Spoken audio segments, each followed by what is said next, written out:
Hello, everyone. My name's Luke. Welcome again to another episode of the Minima Innovation Challenge Team Spotlight. Today, I am joined by the guys from Mpowa, and they're going to talk to us a little bit today about their project. Guys, welcome. Thank you, Luke. Hey, thanks, Luke. Great to be here. Thank you for joining. First question, super easy. Tell me your names, where you come from, and a little bit about your project. Yeah, my name is Faizal Daniels. I live in Cape Town, South Africa. And yeah, our tagline at the moment is democratizing the clean tech space. But we've realized as we have been slogging away for the last 3 years, bringing this project from ideation through pre-seed up to this point, that it's actually a lot more than just democratizing the clean tech revolution. But a little bit more about that, I suppose, deeper into the chat. I'll go next. My name is Chris. I'm the CTO of Mpowa. Recently joined the bandwagon, not as long as 3 years, but have been around for the last 2 months. So on the hook for the Minima competition. But my larger goal is to see if we can stitch Mpowa as a proper enterprise. We do a lot of things, and we've promised a lot. And as with any tech, there's so much to worry about, which is not something you want to discuss on a daily basis. Things like scale, things like security, things like interfaces, things like open standards, and so many other things. So that's my worry, really. That's where I stay.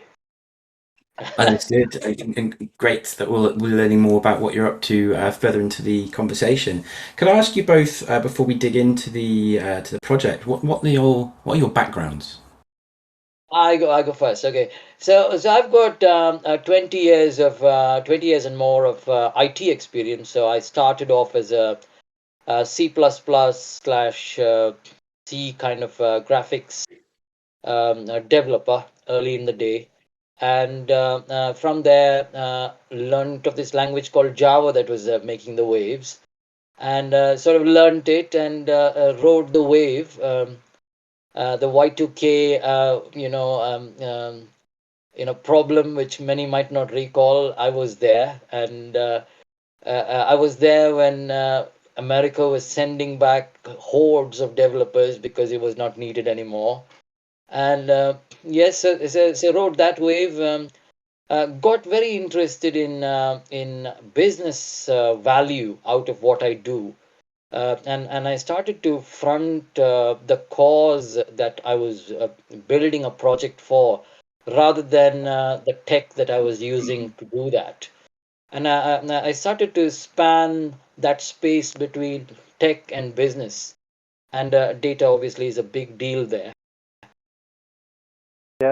Yeah, my background, I don't know. I think, look, I'm going to be surprising your audience today. I am not a geek. I am not a techie. I am a social scientist by training. So I worked for 20 years in politics. Most notably, I would say I was a political advisor for the chief whip of the majority party in parliament. And I was speechwriter for former deputy president. And the final stint in the public sector 11 years ago already as in chief of staff for Minister of Agriculture, Forestry and Fisheries.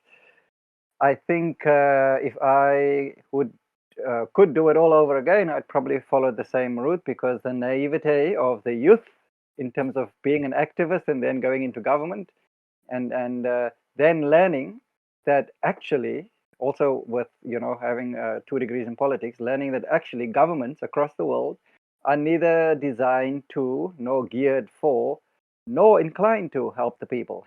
Mm. And in the 11 years since government, I've basically been, as an activist, doing lots of social entrepreneurship things. Failed at the bulk of them, which I believe is a feather in my cap. um, and became more inclined to do things alternative, like find the antithesis of what is broken. And of Mm. course, enters the blockchain based economy, which is a complete remedy just, I mean, its rationale, the existence is, for the poor and the unbanked, and its evolution. So I became a student. You can imagine how many white papers I've read today. I'm also going to just speak to you a little bit about your next question, because I think it follows on. I learned about Minima when our company CEO and founder Ryan Lavelle said to me, "Dude, we want to do this competition. Can you look at this white paper?" So obviously I looked at the white paper. It immediately resonated with me, because I tell you why. The things that attracted me to play a sort of a meaningful leadership role in Mpowa, some of those things are captured actually in the Minima white paper. So the project you're currently working on now, is it designed to be standalone, or is it part of a wider endeavor? But yeah, I mean, as far as the project is concerned, it is obviously much larger. I think for us, the most exciting part of this competition is actually not the decarbonizer, or the, let's call it, the carbon industry. It is the AI part of it, AI and ML, machine learning, because yeah, by way of illustration, we are putting a normal smartphone with just another app, the decarbonizer app, into the hands of women across Africa and the world. And that app becomes a tool in the fight against gender-based violence and all other kinds of violence. When you feel that you're in a threatening situation, you can just take out your phone, point, shoot. It records, but the value of the Minima blockchain is that it gives you, the two together gives you usable evidence in a court of law, because once it's on the blockchain, it becomes immutable. Absolutely. So the GBV part of Decarbonizer, which is the gender-based violence tool, is going to be part of the bigger mobile app. And as Faisal was saying there, click of a button captures images today. The idea was to capture video streams, but we've not been able to get it done. Capture a set of images, apply machine learning models on it to decipher the person causing whatever. Could be stalking incident, could be whatever, and the facial characteristics and emotions, weapons, and things like that will be jotted down into the blockchain. And the person reporting the crime can come back and retrospectively cage a report against that event. And this can happen in real life. You can't do the reporting as the event is happening. So there's got to be an aspect of writing data and then coming back and adding some information to it. Can you tell me a little bit about your wider development team, kind of what their experience is? Yeah, no, absolutely. So we've got a couple of, not a couple, at least three teams helping us with various aspects. So I'll start with the front end. So we have a company called Carbon Code that helps us with the mobile app aspects of our decarbonizer app.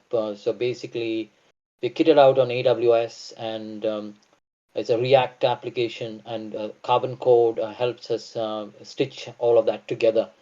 A team of I think 3 developers who I haven't spoken with, and the lead who I interact with on a daily basis. And so they help us quite a bit in sort of the UX aspects. They understand our AWS estate quite well, so they also have admin accounts into there. So which is fine. A crew I really like.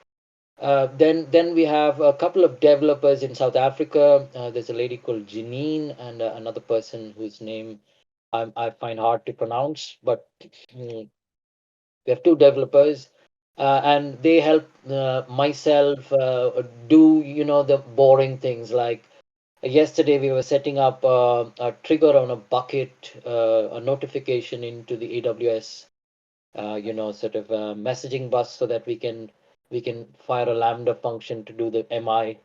So the gluing, sort of putting things together, basically giving me a bit of bandwidth. So they helped me there. And then we have Ada AI, which is a company in the US.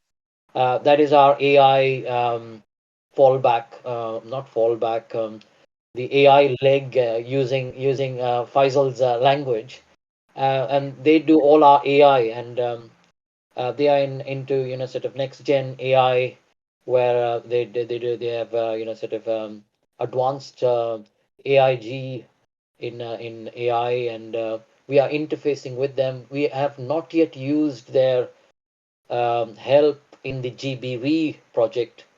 In the GBV project, we've gone with an AWS machine learning model available for use within AWS. Cool. Okay, so we're moving into the final couple of questions now. The first one is I'll ask you to give me your elevator pitch, and then after that, we'll fast forward. Imagine you've got your product completed, tested, ready for market. Just an example of what your PR statement would be. My elevator pitch, normally I've heard myself a number of times saying, just imagine an app on your phone. It's got two doors. On the one door comes a person on the ground, and she registers a project bottom up that sequestrates carbon. And through the other door comes an investor looking for carbon credits, and he likes Martha in Uganda's project, and he funds it. She gets the project on the ground for her community. He gets the carbon credits. The empowered tech becomes tokenized, and then imagine Claire in Nigeria using the same app with a similar smartphone, and she's able to put people behind bars for gender-based violence and all sorts of violence. For me, that's if I'm going to talk about the app, that's what I'm going to say. I like that. It's very short and sweet. It's to the point, and it explains very clearly what you're looking to do. All right, and then on the final point, then the PR statement. I think for me, what's most exciting about this is that it actually brings the blockchain to where people live, to where they keep their hands and their feet on the ground. So I'm excited about. I'm a convert. I'm a believer. I'm also a preacher. I mean, as an activist on the blockchain, and I've been waiting, watching, and learning about actual real life use cases. And our project for me is right now epitomizes real life use cases, because it could just be another app on another smartphone, but in the hands of the people, our target audience, our target markets, it becomes really powerful tools for all those big things that people think, what can I alone do to change? So that's a great summation. I love the story. Effectively changing the world one phone at a time. It's lovely. Absolutely. It's a very worthy idea, a great use for Minima. I'm really pleased that you've found us and are choosing to use us. Faisal, Chris, thank you both very much for your time with me today. I wish you both and the rest of your wider team the best of luck in this innovation challenge.